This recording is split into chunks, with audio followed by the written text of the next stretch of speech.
In Hebrew, the name Ruth means friendship. But not just any friend. Ruth is more like your best friend. Someone who is always there as a companion, someone who can take care of you almost in a shepherd sense of the way, taking care of his sheep. Some scholars also trace the name back to the Hebrew root ra, meaning to see, which gives it the beautiful alternate meaning of vision or a sight worth seeing.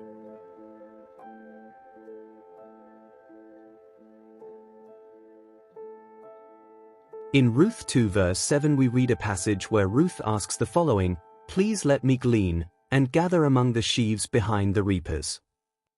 Did you know, this what she is asking is actually one of Jehovah's laws mentioned in Leviticus chapter 19 verse 9 to 10, which says, "Do not reap till the corners of your field, and leave the gleanings of your harvest. Leave some leftovers for the poor and strangers." Ruth was fundamentally a stranger and a foreigner to Israel, as she was a Moabite by birth, making her an outsider in both geography where she came from and her heritage. This law in Leviticus just shows the beauty of Jehovah's laws, and disproves the notion that his laws are bad and a curse. Go to our website, we will place the link in the description below, where you can find a list of laws and browse through them. You can also download the laws, just click on the download button, and choose where you want it in Excel or PDF format. It is free to download.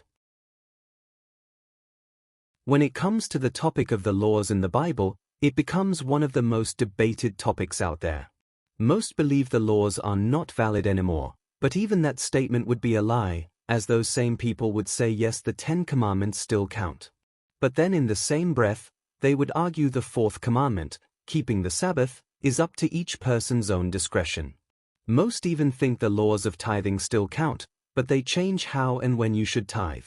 Our question is, if Jehovah spent so much time and effort, literally over 40 years to lay out the laws for Moses and the Israelites, if he decided the laws don't matter, why didn't he just say so? Why create the laws in the first place? Now people are taking scripture and making their own assumptions, but nowhere does it clearly say, the laws have been made void. Some people will argue that Paul said the laws are void, but that is not true. In those same letters from Paul, he also says the laws are not done away with. And why is only Paul used as an example?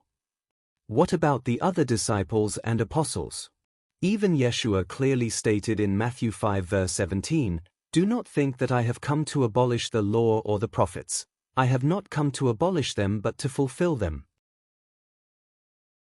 As we have gone through the Bible study each year, we have found the laws to be truly beautiful and having meaning and reason behind it. There are so many scriptures saying exactly that. For example, David saying in Psalm 119 verse 97, "Oh, how I love your law. It is my meditation all the day." In the 12th century, a Jewish rabbi made a list of all the laws, and it came to be the well-known 613 laws that many people will look at till this day. However, there are many lists out there, and each will differ in their own counts. The truth is, there isn't 613 laws, or just 10 laws, or just 2 laws. The laws need to be read, understood, and written on our hearts, and it is hard to count. We also decided to list and categorize the laws as we went through the Bible study, and our list only came to just over 360 laws. While we were making our list, we compared it with the 613 list from the Jewish rabbi, and we reached certain points during this study where we have some serious questions. For example, why is the 7th commandment about adultery not even listed in their list of laws? Also, twice this law is mentioned about not being allowed to add or remove anything from the law in Deuteronomy 4 verse 2 and Deuteronomy 12 verse 32. Yet, this law is not in the Jewish rabbi's list either, which means the exact law that says do not remove anything, they have indeed removed. We have several questions about that list. But the point is, each person is responsible to read and study those laws for him or herself. And really study them. They to find out what the purpose of those laws are. We found sometime the purpose was because something happened before, even thousands of years before. Or sometimes it was to prevent people getting hurt in the future. but each law have a reason and a purpose. We would really encourage you. Join us in our Bible study program and begin in Genesis. You can start any time of the year. But make sure to read the entire Bible and seek the answers about the laws for yourself. We read in Ruth chapter 1 that Ruth and Naomi went to Bethlehem.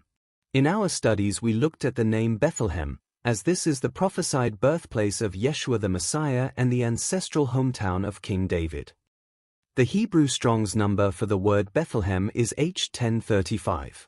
Here we show an example using the Blue Letter Bible website.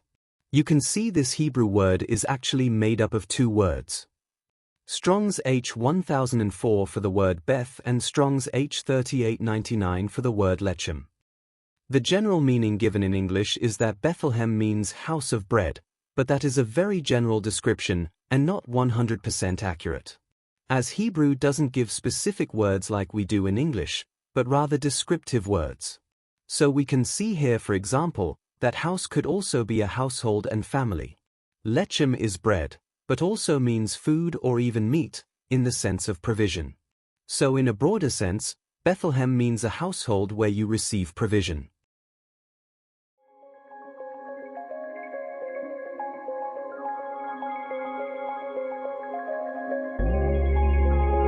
Thank you for visiting and listening to the Bible Study Program Summary.